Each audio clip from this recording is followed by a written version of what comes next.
అలా వారాహి నామాలు గాని పఠించి ఎక్కడికి వెళ్ళినా వజ్రపంజరంలా రక్షిస్తుంది, రక్షణ శక్తి.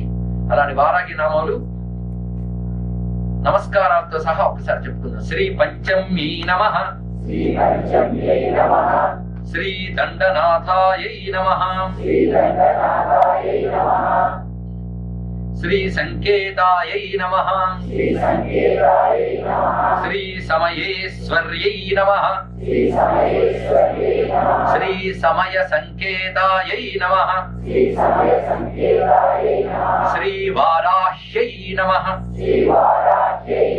శ్రీ పౌత్రిణ్యై నమః, శ్రీ శివాయై నమః, శ్రీ వార్తాళ్యై నమః, శ్రీ మహాసేనాయై నమః, శ్రీ ఆజ్ఞాచక్రేశ్వర్యై నమః.